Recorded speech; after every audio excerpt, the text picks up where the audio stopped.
ಮನುಷ್ಯನು ತನ್ನ ಮನಸ್ಸಿನ ಸಹಾಯದಿಂದಲೇ ತನ್ನನ್ನು ಉದ್ಧಾರ ಮಾಡಿಕೊಳ್ಳಬೇಕು.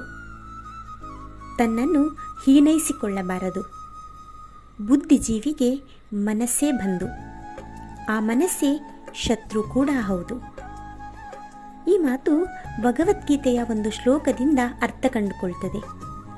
ತಾನು ತನ್ನ ನಡೆಯಲ್ಲಾಗಲಿ ಜೀವನದ ಪಯಣದಲ್ಲಾಗಲಿ ಮುಂದೆ ಬಂದೇ ಬರಬೇಕು ಎಂದು ನಿರ್ಧರಿಸಿ ಆ ನಿಟ್ಟಿನಲ್ಲಿ ಕಾರ್ಯ ಮಾಡ ಹೊರಟರೆ ಆತನಿಗೆ ಸೋಲೆಂಬುದೇ ಇಲ್ಲ ಎನ್ನುವುದು ಎಷ್ಟು ಸತ್ಯವೋ ಆ ಸತ್ಯದ ಹೇಳಿಕೆಗೆ ಬೆಳಕಾಗುವುದು ಕೆಲವು ಸಾಧಕರ ಜೀವನ.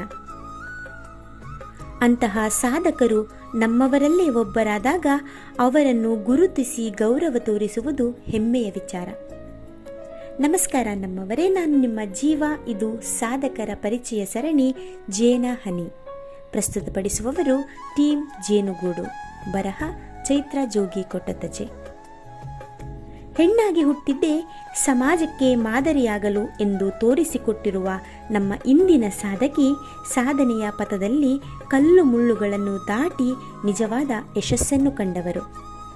ಹೌದು, ನಾನಿಂದು ಹೇಳ ಹೊರಟಿರುವುದು ಇಂತಹ ಒಬ್ಬಾಕೆಯ ಬಹುಮುಖ ಪ್ರತಿಭೆ ಶ್ರೀಮತಿ ರಶ್ಮಿತಾರ ಬಗ್ಗೆ.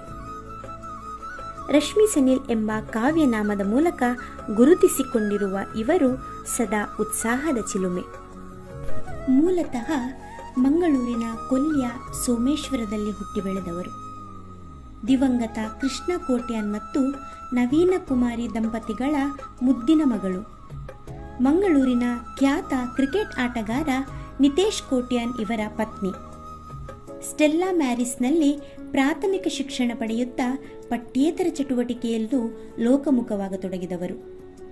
ಸಂತ ಆನ್ನರ ಶಿಕ್ಷಣ ಸಂಸ್ಥೆಯಲ್ಲಿ ಹೈಸ್ಕೂಲ್ ಶಿಕ್ಷಣವನ್ನು ಪೂರ್ಣಗೊಳಿಸುವ ಹೊತ್ತಿಗೆ ಕಲಾರಾಧನೆಗೆ ತಮ್ಮನ್ನು ಅಣಿಗೊಳಿಸಿರ್ತಾರೆ. ಪದವಿ ಶಿಕ್ಷಣವನ್ನು ಆಗ್ನೆಸ್ ಮತ್ತು ಎಂಕಾಂ ಪದವಿಯನ್ನು ಕೊಣಾಜೆ ವಿಶ್ವವಿದ್ಯಾಲಯದಲ್ಲಿ ಪಡೆದುಕೊಂಡ ಇವರು ಪ್ರಸ್ತುತ ಇನ್ಫೋಸಿಸ್ ಸಂಸ್ಥೆಯಲ್ಲಿ ಸಹಾಯಕ ಲೆಕ್ಕ ಪರಿಶೋಧಕಿಯಾಗಿ ಕೆಲಸ ನಿರ್ವಹಿಸುತ್ತಿದ್ದಾರೆ. ಇವರ ಬರಹಕ್ಕೆ ಸ್ಫೂರ್ತಿ ಲೇಖಕ ರಕ್ಷಿತ್ ಸನಿಲ್ ಅವರು. ಇವರು ರಶ್ಮಿತಾರ ಸಹೋದರರು ಕೂಡ ಹೌದು.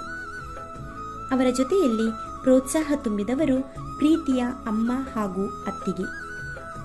ರಶ್ಮಿತಾರವರ ಆಸಕ್ತಿ ಕೇವಲ ಬರವಣಿಗೆಗೆ ಮಾತ್ರ ಸೀಮಿತವಾಗಿರದೆ ನೃತ್ಯ, ಸಂಗೀತ, ನಿರೂಪಣೆಯಲ್ಲಿ ಕೂಡ ಸೈ ಎನಿಸಿಕೊಂಡವರು ಇವರು.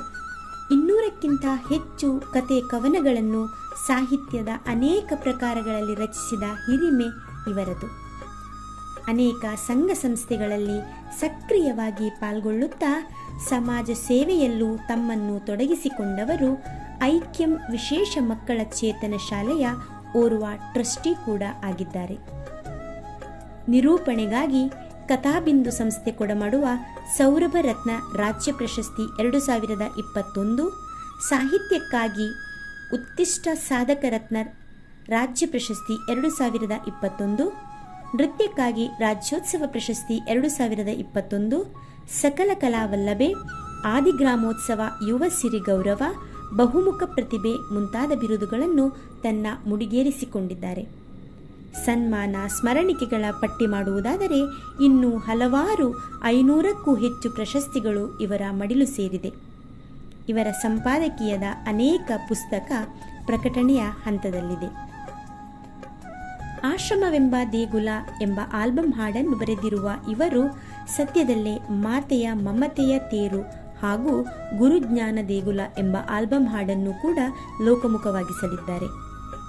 ತಂದೆ ತಾಯಿ ತನಗಿತ್ತ ಉತ್ತಮ ಮೌಲ್ಯಗಳೇ ತನ್ನ ಇಂದಿನ ಬೆಳವಣಿಗೆಗೆ ಕಾರಣ ಎಂದು ಬಹಳ ಮುದ್ದಾಗಿ ಹೇಳುವ ಇವರು ನಮ್ಮ ಟೀಮ್ ಜೇನುಗೂಡಿನ ಅಕ್ಕರೆಯ ಜೇನು. ಇವರ ಕಲೆಗೆ ನಿಮ್ಮೆಲ್ಲರ ಪ್ರೋತ್ಸಾಹ ಸಿಗಲಿ. ಇವರೊಬ್ಬ ಉತ್ತಮ ಸಾಹಿತಿಯಾಗಿ ಕಲಾರಾಧಕರಾಗಿ ಬೆಳೆಯುವಲ್ಲಿ ನಿಮ್ಮೆಲ್ಲರ ಹರಕೆ ಹಾರೈಕೆ ಆಶೀರ್ವಾದ ಇರಲಿ ಎಂದು ಆಶಿಸುವ ಟೀಮ್ ಜೇನುಗೂಡು.